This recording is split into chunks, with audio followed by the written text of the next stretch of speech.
Hello students and welcome back to our channel Pankh academy. हम एक new chapter start कर रहे हैं हमारी एनसीईआरटी का जो चैप्टर नंबर 5 है which is morphology of flowering plants.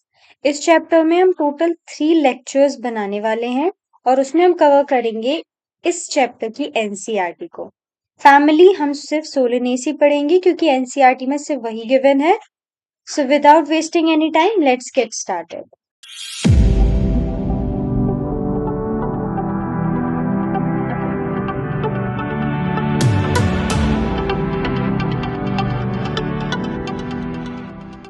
तो स्टूडेंट्स, मॉर्फोलॉजी का मतलब होता है किसी भी ऑर्गेनिज्म के एक्सटर्नल स्ट्रक्चर को स्टडी करना। अब लेट्स अंडरस्टैंड कि एनसीईआरटी के जो बेसिक में हमें एक पैराग्राफ दिया है उसमें एनसीईआरटी हमें क्या बताना चाहती है। The wide range in the structure of higher plants. अब हायर प्लांट्स का मतलब होता है gymnosperms and angiosperms will never fail to fascinate us even though the angiosperms show such a large diversity. Diversity का मतलब होता है एक मल्टीपल वैरायटी शो करना। अब जो एंजियोस्पर्म्स होते हैं वो एक बहुत ही बड़ी डाइवर्सिटी दिखाते हैं हमें अगर हम एक्सटर्नल स्ट्रक्चर की बात करें। They are all characterised by the presence of root stems leaves flowers and fruits. तो प्लांट किंगडम में हम ये पढ़ते हैं कि जो हमारे एंजियोस्पर्म्स होते हैं उसमें ट्रू रूट ट्रू स्टेम जैसे स्ट्रक्चर्स होते हैं। तो अब ये जो स्ट्रक्चर्स होते हैं ये बहुत ही लार्ज डाइवर्सिटी शो करते हैं। वो जो डाइवर्सिटी है उसी को ही हम इस चैप्टर में पढ़ने वाले हैं। तो अब हम समझते हैं कि हमें क्या जरूरत है इतनी जो मतलब हम ये स्टडी कर रहे हैं डिफरेंट डिफरेंट स्ट्रक्चर्स की, एक्सटर्नल स्ट्रक्चर की, हमारे डिफरेंट डिफरेंट प्लांट्स की क्या जरूरत है इस चीज की। For any successful attempt at classification and at understanding any higher plant, we need to know standard technical terms and standard definitions. अब क्या होता है जब हम क्लासिफिकेशन पढ़ते हैं, जब हमें किसी भी प्लांट को किसी कैटेगरी में डिवाइड करना पड़ता है तो हमें समझना पड़ता है, हमें एक कैटेगरी बनाना पड़ती है डिफरेंट डिफरेंट प्लांट्स की, स्टैंडर्ड टेक्निकल टर्म्स बनाने पड़ते हैं, स्टैंडर्ड डेफिनेशंस बनानी पड़ती हैं ताकि हम उसके बेसिस पर इन सारे प्लांट्स को डिवाइड कर सके। ओके, जैसे हम अगर ह्यूमंस की बात करें तो हम किसी भी दो ह्यूमन को कैसे डिफरेंशिएट करेंगे, या तो आईक्यू टेस्ट करवाएंगे हम, या तो उसके अपीयरेंस को देखेंगे कि कोई ड्वार्फ है, कोई टॉल है, कोई डस्की हो सकता है, कोई फेयर हो सकता है। ऐसे ही कुछ हमने, ये हम स्टैंडर्ड टर्म्स बोल रहे हैं, उसी को ही यहाँ पे टेक्निकल टर्म्स का नेम यूज किया गया है। जैसे हमने हमने छोटी छोटी चीजों के थ्रू दो ह्यूमन बीइंग को डिफरेंशिएट किया, वैसे ही हम प्लांट्स को ही कुछ स्टैंडर्ड टेक्निकल टर्म्स के बेसिस पे डिवाइड करते हैं और क्लासिफाई कर लेते हैं। We also need to know about possible variations in different parts. तो यही मैंने जैसे आपको बताया कि हमें जो डिफरेंस पढ़ना है, वेरिएशंस पढ़ना है, इन सब चीजों में हेल्प होती है मॉर्फोलॉजी जब हम पढ़ते हैं उसकी। Found as adaptations of the plants to their environment, example adaptations to various habitats for protection, climbing, storage. अब इससे हमें adaptations भी पता चलती हैं डिफरेंट प्लांट्स की कि कैसे जो प्लांट्स होते हैं डिफरेंट डिफरेंट environments के लिए कैसे खुद को अडेप्ट कर लेते हैं। If you pull out any weed, you will see that all of them have roots, stem and leaves. जब भी आप किसी weed को किसी सॉइल में से निकालेंगे आप उसमें देखेंगे उसमें एक रूट होगी, एक स्टेम होगी और लीव्स होंगी। The underground part of the flowering plant is the root system while the portion above the ground forms the shoot system. तो जो हमारा सॉइल के अंदर पार्ट होता है ना उसको हम बोलते हैं रूट सिस्टम, और जो उसके बाहर पार्ट होता है उसको हम बोलते हैं स्टूडेंट्स शूट सिस्टम। तो चलिए स्टूडेंट्स हम स्टार्ट करते हैं हमारे चैप्टर का पहला main topic which is the root. In majority of dicotyledonous plants, the direct elongation of the radicle leads to the formation of primary root which grows inside the soil. अब क्या होता है, जो हमारा डाइकोटिलेडनस प्लांट होता है इसमें क्या होता है, एक डायरेक्ट एलोंगेशन होता है प्राइमरी रूट का और वो ग्रो करता जाता है सॉइल के अंदर, और वो बहुत सारी लेटरल रूट्स बियर करते हैं जैसे सेकेंडरी टर्शरी रूट्स।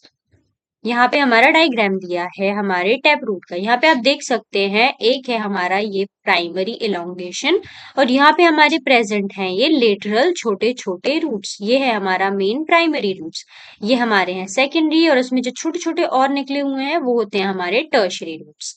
तो इस टाइप की सिस्टम को हम बोलते हैं टैप रूट सिस्टम, और ये डाइकोटिलेडोनस प्लांट्स में ज्यादा कॉमन होता है।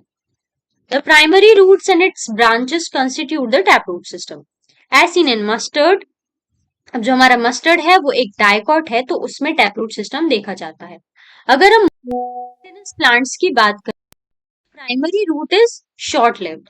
अब जो हमारे प्राइमरी रूट होता है ना, वो फाइब्रस सिस्टम की बात कर रहे हैं हम। फाइब्रस रूट में जो हमारी ये होती है प्राइमरी रूट वो शॉर्ट लिव्ड होती है and is replaced by number of roots.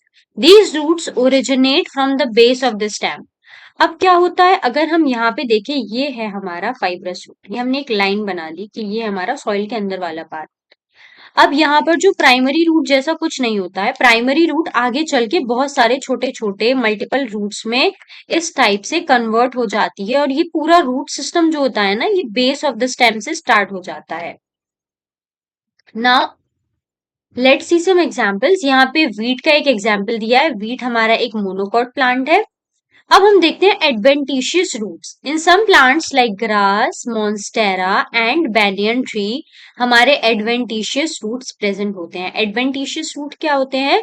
Roots arise from the part of plant other than the radical. Radical के अलावा अगर कहीं से हमारे प्लांट में रूट्स निकल रही है तो उसको बोलते हैं हम एडवेंटिशियस रूट। यहाँ पे आप देख सकते हैं स्टेम से हमारी रूट्स निकल आई है, तो हम इसको बोलेंगे एडवेंटिशियस रूट। अब यहाँ पे हमारे रूट के कुछ फंक्शन दिए हैं, जैसे एब्जॉर्प्शन ऑफ वाटर, ये तो सबसे बेसिक सा फंक्शन होता है हमारे रूट का।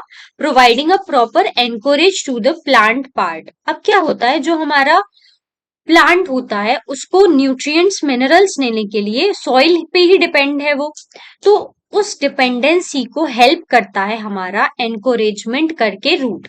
क्या होता है, जो ये हमारा रूट्स दिख रहे हैं ना आपको, ये हेल्प करते हैं इसको एनकोरेज करने में, पूरे पार्ट्स को फैलाने में। सॉइल के अंदर जाने की प्रॉपर्टी को बोलते हैं हम एनकोरेज। एक रास्ता तैयार कर लेता है ये अंदर जाने के लिए, तो इसको हम बोलते हैं proper Anchorage.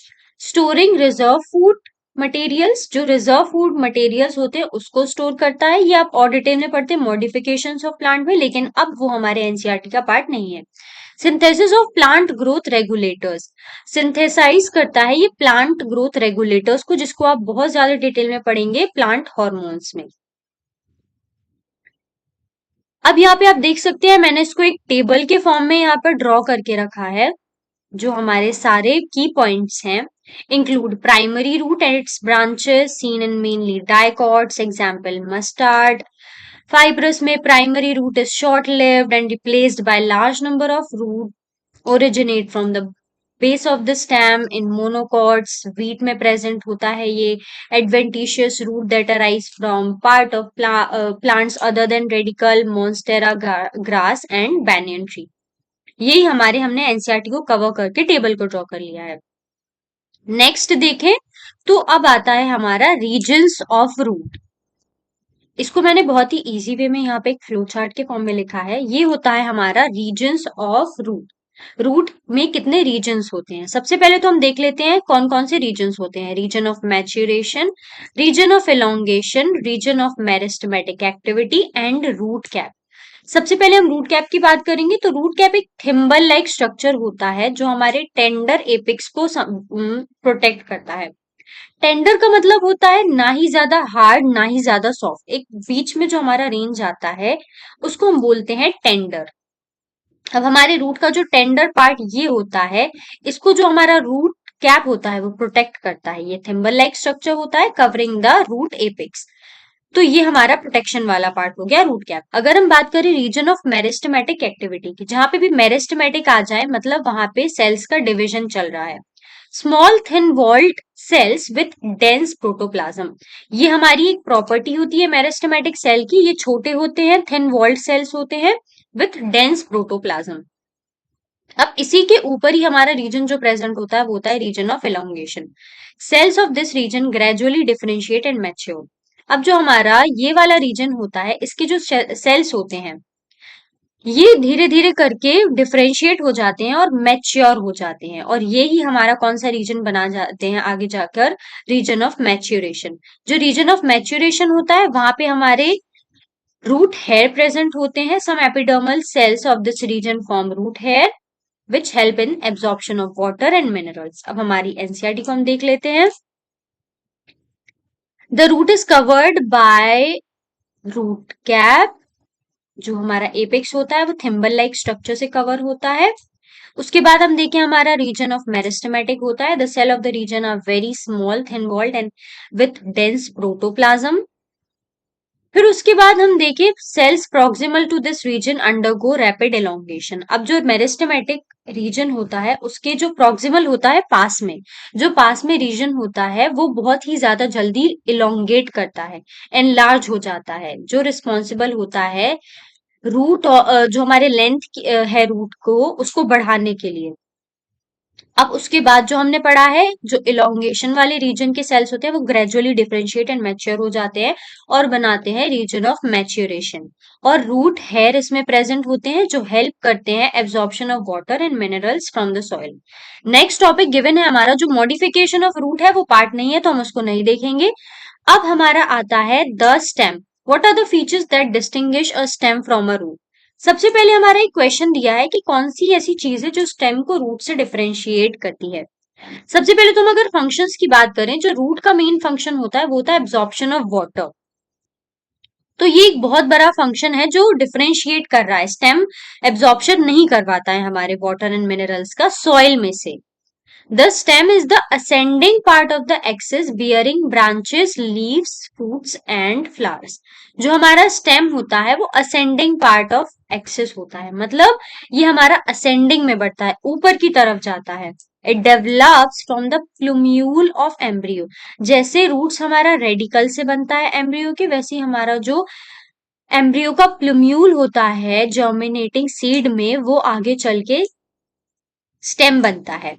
The stem bears nodes and internodes. अब जो स्टेम होता है उसमें नोड्स और इंटरनोड्स प्रेजेंट होते हैं। जैसे ये हमारा स्टेम है और इसमें यहाँ पे कुछ इस टाइप के नोड्स और इंटरनोड्स प्रेजेंट होते हैं, जहाँ पे हमारे लीव्स और बर्ड्स निकलते हैं। The region of the stem where leaves are borne are called nodes. अब जहाँ पे हमारे स्टेम के रीजन में नोड्स निकलते हैं, नोड होते हैं, उसमें से हमारा लीव निकलता है। तो जहाँ पे लीव निकलेगा वो होगा हमारा, ये हमारा लीव यहाँ से निकल रहा है तो ये हमारा होगा नोड, और ये जो बीच में पार्ट होता है ये कहलाया जाता है इंटरनोड। दो नोड्स के बीच में जो पार्ट होता है उसको हम बोलते हैं internode. The stem bears bud which may be terminally और एक्सिलरी। अब वो टर्मिनल पे भी प्रेजेंट हो सकता है और एक एक्सिल पे भी प्रेजेंट होता है। Stem is generally green when young and later often becomes woody. आपने देखा होगा जो स्टेम शुरुआत में ग्रीन होता है, लेकिन जब वो मैच्योर हो जाता है हमारा प्लांट, एक एज पर आ जाता है, तो वो फिर वुडी और डार्क ब्राउन हो जाता है। The main function of the stem is spreading out branches bearing leaves, flowers and fruits. It conducts water minerals and photosynthesis. मैंने आपको जैसे बताया शुरुआत में, रूट्स का जैसे हमारा काम होता है एब्जॉर्प्शन करना, हमारे स्टेम का काम होता है फोटोसिंथेसिस समटाइम्स, जब वो ग्रीन होते हैं, और ये कंडक्ट कराता है वाटर और मिनरल को। हमारे स्टेम में कुछ कंडक्टिंग सिस्टम्स प्रेजेंट होते हैं, जैसे आपने जाइलम के बारे में पढ़ा होगा, आप आगे भी पढ़ेंगे, फ्लोएम के बारे में पढ़ा होगा। तो ये हमारे स्टेम्स में प्रेजेंट होते हैं जो कंडक्शन करवाते हैं वाटर का और मिनरल्स का। Some stems perform the function of storage of food, support, protection and of vegetative propagation. कभी कभार जो हमारा स्टेम होता है वो मॉडिफाई हो जाता है और स्टोरेज ऑफ फूड कर लेता है, सपोर्ट प्रोवाइड करता है और प्रोटेक्शन करता है हमारे प्लांट के। वेजिटेटिव प्रोपोगेशन में भी ये काम आता है।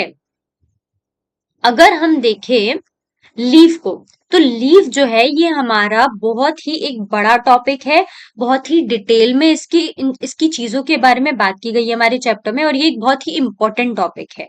तो इसके इसके लिए अगर मैं आपको बताऊं, आपको अगर इस टॉपिक पे कमांड रखना है तो आप इसके एग्जाम्पल्स का एक अलग से या तो एक ब्लैंक पेजेस पे सारे एग्जाम्पल्स को लिख लें या अपने नोटबुक में राइट कर लें इसके एग्जाम्पल्स को प्रॉपरली, बिकॉज बहुत ही कंफ्यूजिंग पार्ट है। मैं आगे बढ़ती जाऊंगी, आपको समझ में तो आता जाएगा, लेकिन जब आप आगे बढ़ेंगे तो पीछे का आप भूलते जाएंगे सारे एग्जाम्पल्स।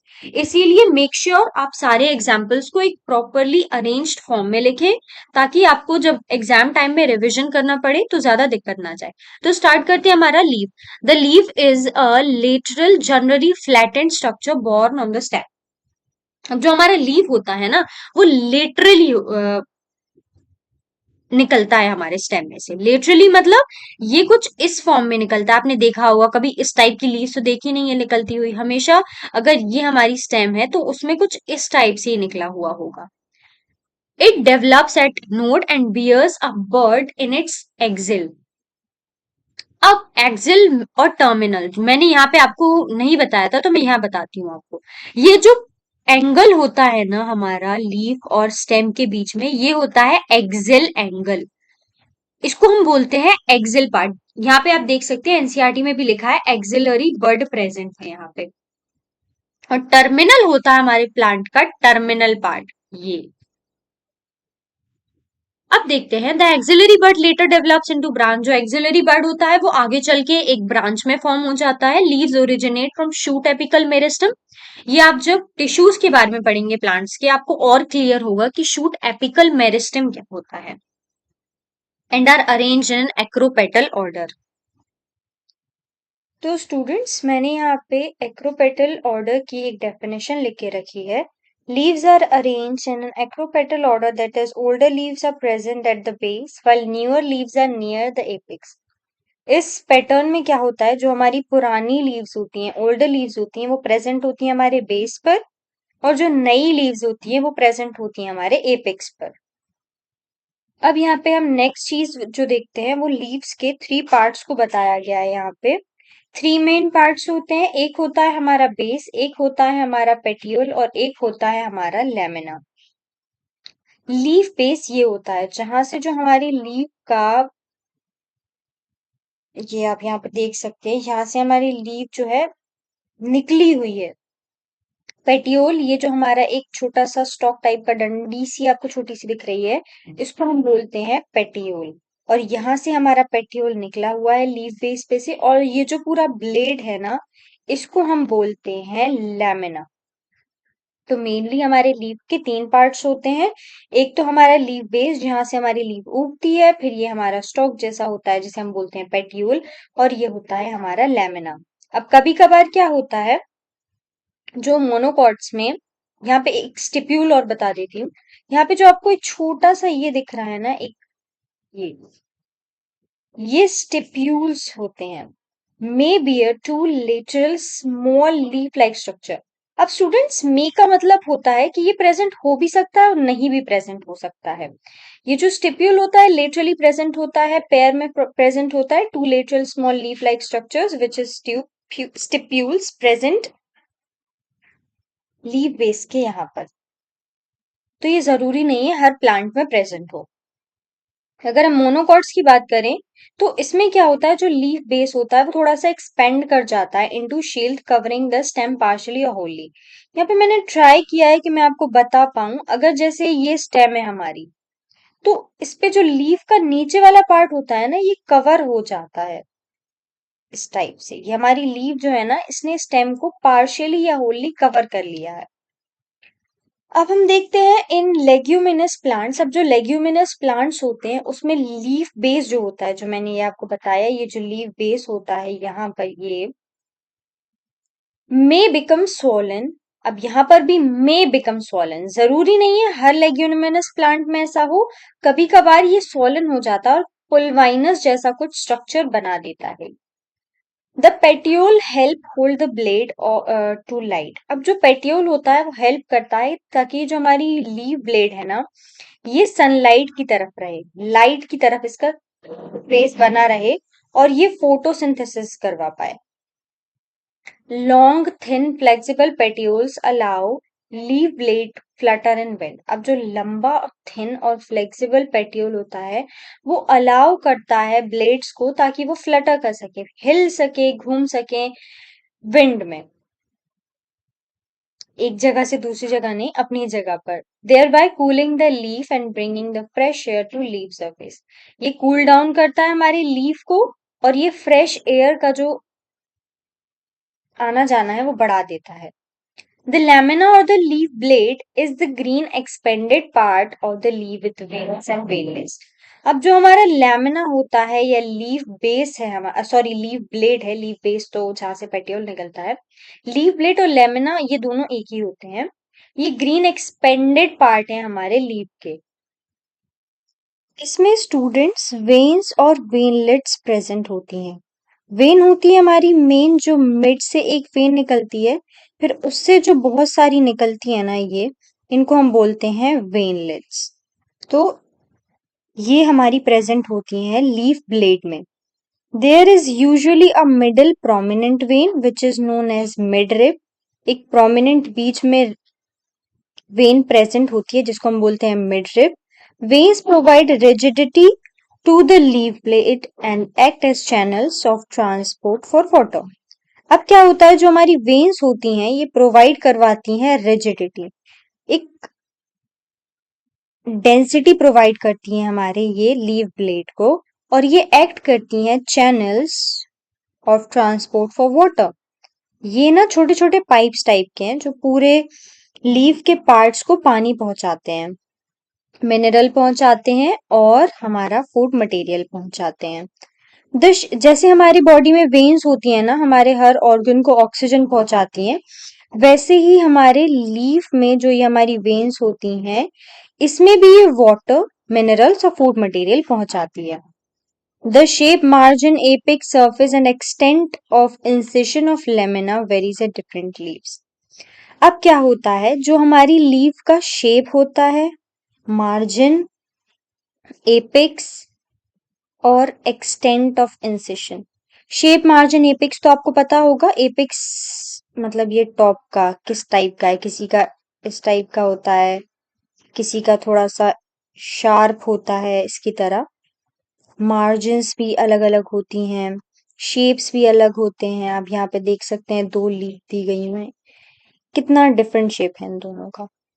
अगर हम एक्सटेंट ऑफ इंसिशन की बात करें, इंसिशन मतलब होता है इसका ये शेप, किसी किसी का कुछ इस टाइप का होता है, लेकिन यहाँ पे हमारा प्लेन है, तो ये होता है हमारा इंसिशन। अब उसी के लिए हम कुछ टाइप की भी आगे लीव्स पढ़ेंगे, लेकिन पहले हम पढ़ेंगे वेनेशन। वेनेशन 2 टाइप का होता है, एक होता है रेटिक्यूलेट और एक होता है हमारा parallel. The arrangement of vein and veinlets in the lamina of leaf is termed as venation. अब arrangement of vein and veinlets, इसके अरेंजमेंट को हम बोलते हैं वेनेशन। किस टाइप से, जो ये आपको दिख रही है जैसे मिड रिब है, यहाँ से वेनलेट्स निकली हुई हैं, इनके अरेंजमेंट का जो पैटर्न होता है ना, उसको हम बोलते हैं वेनेशन। ये 2 टाइप का होता है, रेटिक्यूलेट और पैरेलल। मैं आपको बता देती हूँ इसी डायग्राम में। ये होता है हमारा रेटिक्यूलेट और ये होता है हमारा पैरेलल। पैरेलल में आप देख सकते हैं कि सारी लाइंस कितनी पैरेलल हैं एक दूसरे के। लेकिन अगर हम बात करें रेटिक्यूलेट की, इसमें एक ऐसी निकली हुई है, एक ऐसी निकली हुई है, एक ऐसी निकली हुई है। एक पैटर्न बन रहा है हमारा रेटिक्यूलेट, एक नेट टाइप का बन रहा है, और यहाँ पे हमारी पैरेलल लाइंस प्रेजेंट है। तो ये हमारा पैरेलल है और ये है हमारा रेटिक्यूलेट। अगर हम बात करें पैरेलल की, पैरेलल हमारा जो होता है प्रेजेंट होता है मोनोकॉट्स में, और जो हमारे डाइकॉट्स होते हैं उसमें रेटिक्यूलेट प्रेजेंट होता है। आप इसको ऐसे याद कर सकते हैं कि जो हमारे मोनोकॉट्स होते हैं ये हमारे थोड़े प्रिमिटिव टाइप के होते हैं, भोले भाले होते हैं, तो इसमें सीधी सीधी लाइंस प्रेजेंट होती हैं पैरेलल। और अगर हम बात करें डाइकॉट्स की, ये थोड़े कॉम्प्लेक्स होते हैं, उलझे हुए होते हैं। ये हमारे मोनोकॉट्स एकदम सुलझे हुए इंसान है, तो इसमें पैरेलल प्रेजेंट होता है। और डाइकॉट्स थोड़े हमारे कॉम्प्लेक्स हैं, तो इसमें थोड़ा सा उलझा हुआपन होता है। तो आप इसको ऐसे याद कर सकते हैं। अगर हम टाइप्स ऑफ लीव्स की बात करें, मैंने आपको इंसिशन के बारे में पढ़ाया था, वो हम इसमें पढ़ेंगे। सबसे पहले तो हमारी सिंपल टाइप की लीव होती है। When its lamina is entire or whole incised, the incision do not touch the midrib. देखिए अब क्या होता है, जैसे हमारी कुछ इस टाइप की लीफ है, इसमें ना कुछ इस टाइप का इंसेशन है।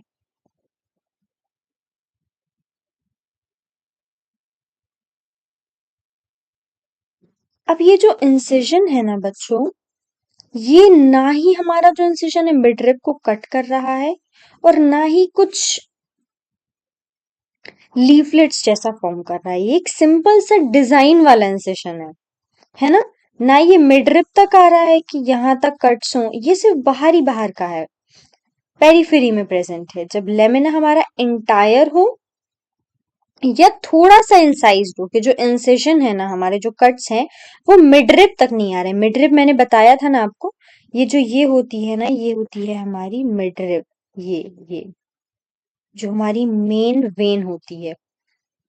तो यहाँ तक हमारी इस लीव में, इसी लीव को देख ले तो इसमें कोई इंसिशन नहीं है। अगर यहाँ पे मैं हल्के हल्के कट्स ऐसे ऐसे लगा दूं, इस टाइप की होती है लीव हमारी, तो यहाँ पर भी इंसेशन जो है वो हमारा मिड रिब तक नहीं जा रहा है, ये सिर्फ ऊपर ही ऊपर प्रेजेंट है। अगर आप इस लीफ में देखें या इस लीफ में देखें, तो हमारा जो इंसेशन है ना लीव्स का, वो यहाँ मिड रिब तक जा रहा है।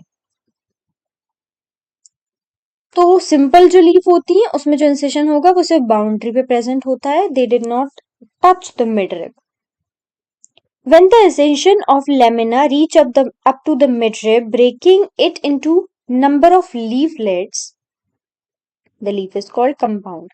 अब जब हमारा इंसिजन इतना ज्यादा हो जाए कि वो मिडरिब तक चला जाए और पत्तियों को, जो हमारी पत्ती है उसको डिवाइड कर दे नंबर ऑफ लीफलेट्स में, छोटे छोटे लीव्स में, तो उसको हम बोलते हैं कंपाउंड.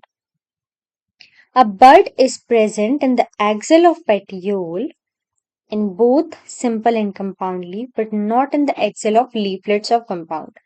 अब क्या होता है, जो हमने बट पढ़ा था, जो हमारे यहाँ पे एक्सिल पर प्रेजेंट था, यहाँ पे ये होता है हमारा एक्सिलरी एंगल, यहाँ पे जो बट प्रेजेंट होता है ये हमेशा लीफ का जो पेट्यूल होता है ना, वहां पर प्रेजेंट होता है। अगर आप सोचो कि लीफलेट्स, जैसे ये लीफलेट्स हैं, तो यहाँ पे बड प्रेजेंट हो, तो यहाँ बड प्रेजेंट नहीं होगा बेटा, ये लीफलेट्स हैं, लीफलेट्स के बेस पे नहीं होगा। अगर ये इसका मेन स्टेम है और यहाँ से ये निकल रही है, तो बड कुछ यहाँ पे प्रेजेंट होगा, लीफलेट्स के यहाँ प्रेजेंट नहीं होगा। ये हमारी छोटी छोटी लीफलेट्स हैं। तो जो बड होता है ना वो प्रेजेंट होता है हमारी मेन एक्सिस के और हमारे जो स्टेम है उसके बीच में, ये लीफलेट्स के बीच में नहीं प्रेजेंट होगा। The compound leaves may be of two types. Compound leaves हमारी दो टाइप्स की होती हैं, एक होती है पिन्नेटली और एक होती है हमारी पाल्मेटली. पिन्नेटली की अगर बच्चा लोग हम बात करें तो ये किस टाइप की होती है, number of leaflets are present on a common axis, the rachis, which represents the midrib of the leaf as a name. अब पिन्नेटली में क्या होता है, एक हमारी मेन एक्सिस होती है कुछ इस टाइप की, और इसको हम बोलते हैं बेटा रैकिस, और इस पे हमारे छोटे छोटे लीव्स प्रेजेंट होते हैं। ये हमारा एक कॉमन एक्सिस है जहां पे हमारे सारे लीफलेट्स प्रेजेंट हैं। इसका बहुत ही ज्यादा एक इम्पॉर्टेंट एग्जाम्पल है नीम, जो आपको याद रखना है। अगर हम बेटा पाल्मेट लीफ की बात करें, the leaflets are attach to a common point, यहाँ पे कॉमन एक्सिस थी और पाल्मेट ली में हमारा कॉमन पॉइंट होगा। एक कॉमन पॉइंट पे हमारे सारे लीफलेट्स लगे हुए होंगे। इसका एग्जाम्पल है सिल्क कॉटन। क्या होता है, जो हमारा पाल्मेट लीफ होता है, इसको हम थोड़ा सा और अच्छे से पढ़ेंगे। The leaflets are attached at a common point that is at the tip of the petiole. अब बेटा ये ना इसका स्टेम है और ये है हमारा पेट्यूल। तो पेट्यूल पर ही हमारा एक कॉमन पॉइंट यहाँ पे होता है और यहाँ पे हमारे लीफलेट्स प्रेजेंट होते हैं। एक अलग से रैकिस नहीं बन रहा है, यहाँ पे एक पॉइंट पे सारे लीव्स प्रेजेंट है, तो इसको हम बोलते हैं पाल्मेट लीव्स. अगर हम फाइलोटेक्सी की बात करें, तो जो फाइलोटेक्सी होता है is the pattern of arrangement of leaves on the stem और ब्रांच. फाइलोटेक्सी होता है हमारा pattern of arrangement of leaves, leaves का किस टाइप का अरेंजमेंट है ऑन स्टेम या branch. This is usually of 3 types: alternate, opposite और होल्ड। 3 टाइप का होता है ये मेजरली, और यहाँ पे हमारे दिए भी हुए हैं डायग्राम्स। सबसे पहले हम देखते हैं alternate type of phyllotaxy. A single leaf arises at each node in alternate manner as in China rose. China rose में आप देख सकते हैं एक ऑल्टरनेट मैनर में प्रेजेंट है, एक यहाँ प्रेजेंट है तो एक यहाँ प्रेजेंट है, अगर एक यहाँ प्रेजेंट है तो फिर एक यहाँ प्रेजेंट है। एक कॉमन एक्सिस पे दोनों लीव्स प्रेजेंट नहीं है, एक छोड़ के एक प्रेजेंट है हमारी, अगर एक यहाँ है तो एक यहाँ है, एक यहाँ है तो एक यहाँ है। इस पैटर्न को हम बोलते हैं ऑल्टरनेट, और ये हमारी प्रेजेंट होती है China rose, mustard and sunflower. अगर हम ऑपोजिट की बात करें, pair of leaves arise at each node and lie opposite to each other. Alternate में हमने क्या पढ़ा था कि एक लीव ही हमारी प्रेजेंट होगी एक साइड पे, लेकिन जो हमारा ऑपोजिट होता है ना, यहाँ पे 2 लीव्स प्रेजेंट होती हैं एक ही जगह पर। जैसे यहाँ गुआवा में प्रेजेंट है, एक ही पॉइंट पे एक लीव यहाँ निकली हुई है और एक लीव हमारी यहाँ निकली हुई है। इस टाइप के पैटर्न को हम बोलते हैं ऑपोजिट। जब हमारा एक पेयर प्रेजेंट होता है, ऑल्टरनेट में हमारी सिंगल लीव प्रेजेंट थी, ऑपोजिट में हमारा पेयर प्रेजेंट होता है। In if more than 2 leaves arise at a node and form a whole is called hold. सबसे पहले पढ़ा हमने एक पॉइंट पे एक लीव प्रेजेंट है, फिर हमने पढ़ा एक पॉइंट पे एक पेयर प्रेजेंट है हमारी लीव का, और अगर 2 से ज्यादा एक ही पॉइंट पे लीव्स प्रेजेंट हैं तो उसको हम बोलते हैं होल्ड फाइलोटैक्सी। इसका एग्जाम्पल है एल्स्टोनिया। अब हम पढ़ेंगे द इन्फ्लोरेसेंस। तो यहाँ से जो है स्टूडेंट्स हमारा फ्लावर का पार्ट शुरू हो जाता है। इस लेक्चर में हमें कंप्लीट करना था हमारा लीव, स्टेम और रूट, जो हम एनसीईआरटी से एकदम कंप्लीट कर चुके हैं। जो नेक्स्ट लेक्चर हमारा होगा उसमें हम पूरा जो हमारा फ्लावर है वो कंप्लीट करेंगे, और थर्ड लेक्चर में स्टूडेंट्स हम कंप्लीट करेंगे हमारी फैमिली। हमारे एनसीईआरटी में सिर्फ एक ही फैमिली प्रेजेंट है विच इज सोलेनेसी, हम उसको ही बहुत ही डिटेल में पढ़ेंगे। तब तक के लिए टेक केयर।